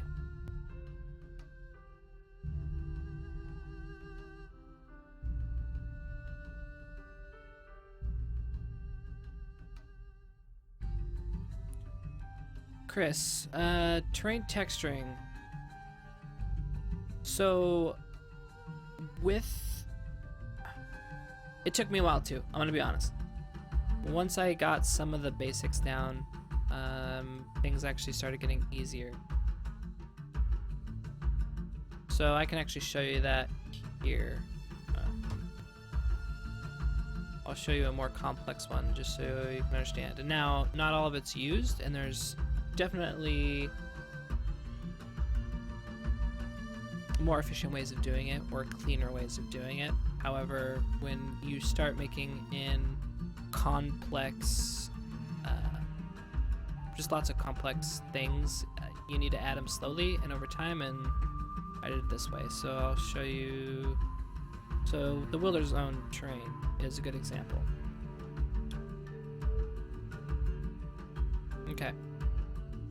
So, hooray for the crazy nodes, right? There's lots and randomness. Of course, it's compiling shaders. So, we can kind of look in and I can show you kind of what I'm doing. So, depending on what it is that I'm trying to do, giving flexibility when you are making a map and knowing that you're going to be tweaking it kind of leads you to different solutions, right? So you can either, there's a couple ways of doing terrain textures. You can either paint it with the colors you want, or you can keep it grayscale and you can just overlay, you know, color essentially. If you do the overlays, what you can do is actually you can just have multiple textures, right? You can have small textures, medium textures, and blend them all in with different colors, and you don't actually have to worry about doing it all in just like the painting stuff. So once this is done compiling, I can show you kind of how this shader works. Comments are nice, although as you can see, I got lazy and I didn't finish putting a comment over these ones. But so use a splat map. No, I do not use a splat map. I did try that. Splat maps are okay. Okay, let me rephrase. It depends. Okay, using splat maps in the actual material, no. But will I use a splat map on import? Yes. And what I mean by that is with World Machine, there is a type of process that you can do where you can export out height maps, and there can be multiple height maps depending on level and slope and things like that that you specify within World Machine. And that'll be all put out into separate height maps, right? And what you do is when you're importing the terrain, you can actually specify all those height maps and then correlate all those different height maps with the different heights and the different slopes with textures. And then on import, it'll actually automatically texture your actual terrain for you, so you don't actually have to worry about it. Oh, thanks for the follow, Tister the Stister. I'm not going to finish that. So that'll actually give you a good base. But what that allows you to do is then you can actually go and manually edit your actual terrain, and instead of having to rely on a splat map that's actually just built within your texture, right? It's not as flexible. So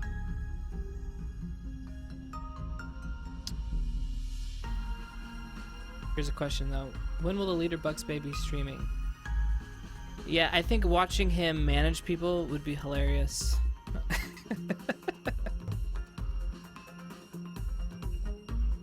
Watch him with his Excel spreadsheets, you know, taking care of business.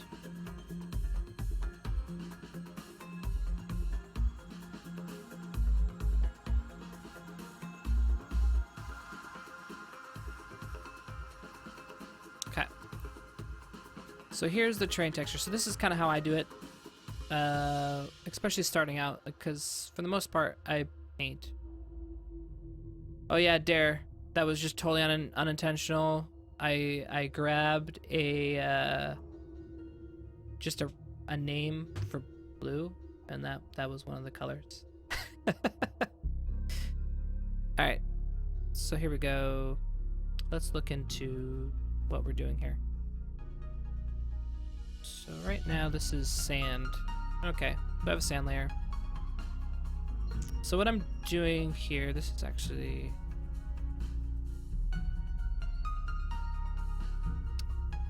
First of all, when you're making a texture, you need to break up actual problems with tiling. You can't see a tile. If you see a tile, it's just ugly. So to fix that, I have just a fractal. It's pretty much like, it's get some black and some white, right? So what this does is white areas is designated for one texture, black areas is designated for another texture. And what you do is you use a lerp node, obviously, and then you'll have, let's keep it with the color, just so we're keeping it straight. So your color, one of your textures goes into your A channel. The other texture that you want to have be mixed into it, and in this case it is the second sand, goes into B. And so A is designated, I forget if A is white or and B is black, or if it's vice versa. But then you actually, the alpha channel is then your fractal. And that designates what these things do, right? And then what you do is you obviously have a parameter, because we use material instances, so we can actually use sliders. So instead of having to save out this whole texture a million times, which takes like processing time, you can edit things on the fly in the actual instance. So this is what an instance looks like. So you can actually even have textures set up, so you can actually swap them out easily. But as you can see, you can have all the scaling parameters here, which can be set to actually, you know, if I want the resolution to change. So then I don't have to actually mess. So here are all the colors for what Wilderzone is, and I can go in and tweak and edit as I see fit. So it's kind of nice. And I'm kind of running out of time, but essentially everything is put through this layer blends, blah, blah, blah, blah. You have, to make things blend correctly, you need to have your height maps, where is it?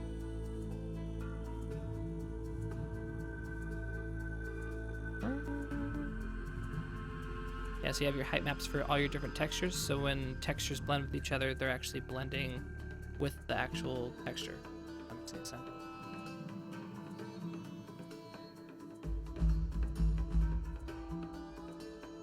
Alright. And then everything's just pumped through their layer blends and goes to their respected sections. Right now I'm not using AO or roughness on this one. What ended up happening is I actually made it too real looking, which still confused, but thanks.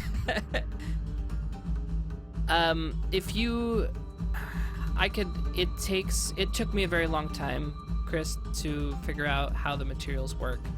But ultimately it depends on what you're trying to accomplish and how flexible you need it to be.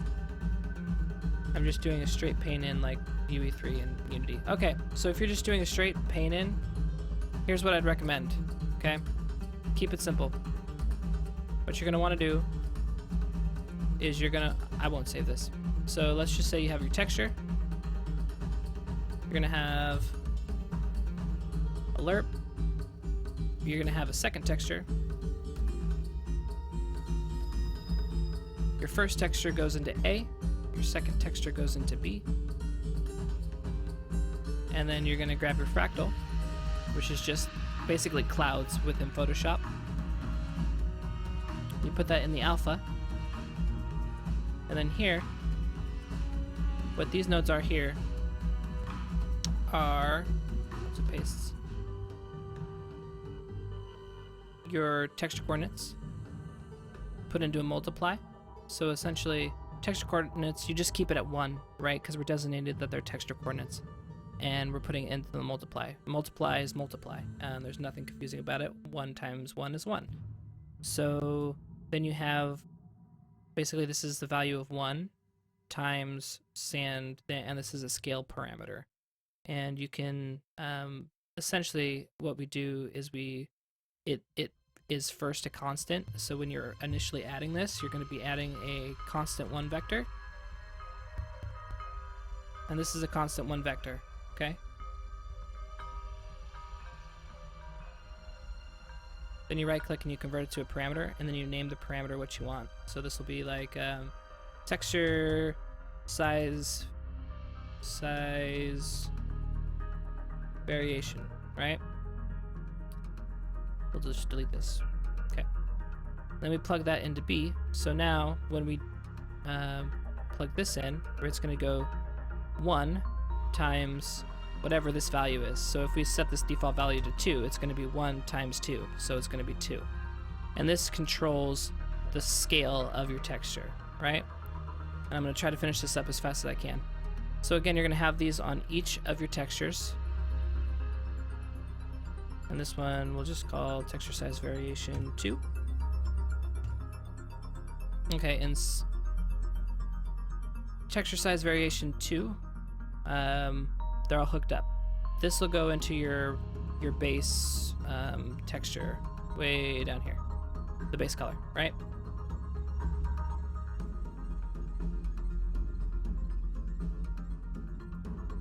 All right, and then once that's hooked up, you can now lerp. It'll be lerping between this. Oh, I forgot to add. We do the same thing with your fractal because we need to change the size of the fractal. There we go. And we'll call this your texture size frac. All right. You'll save this out, and then you'll have your main texture. It'll be just a normal material. What you're going to want to do at that point is then right-click and then create material instance. And once you do that, then you just double-click the material instance, and under these scalar parameter values right here, you'll see your texture variation, texture size variation 2, and texture size variation fractal, right? And then you can adjust the sizes. Does that make sense?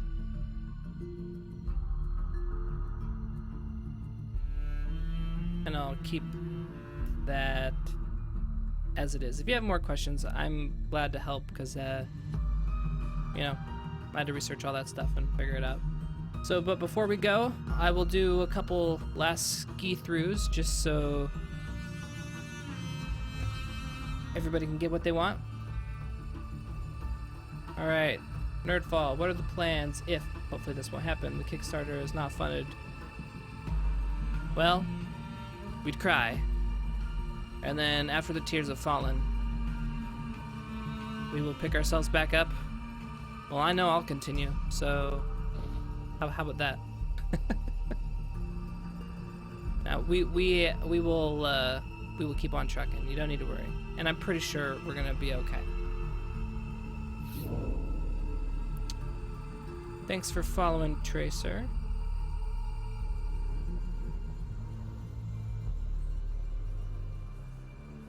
Whew. I butchered that because I looked to the left. I swear that's why I messed up. Alright, let's test out the back areas.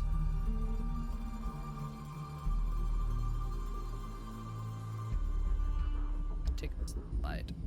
It's okay. Yeah, see, this isn't good enough because I'd get killed.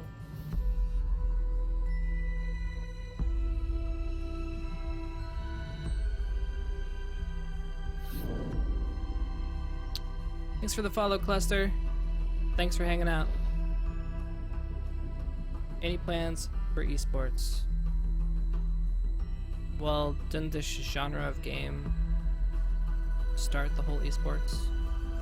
Or is that just me being a tribes elitist?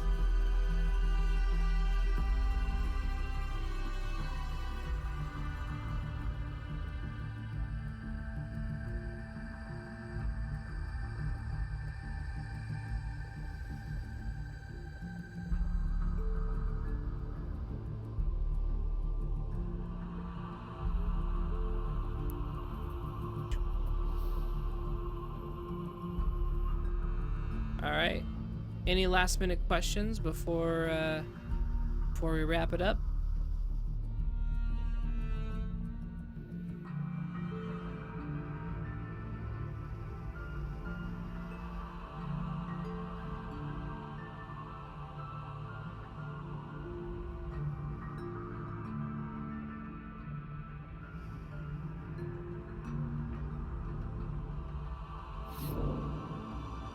Thanks for the follow, Cerdian Valen. Cerdian Valen.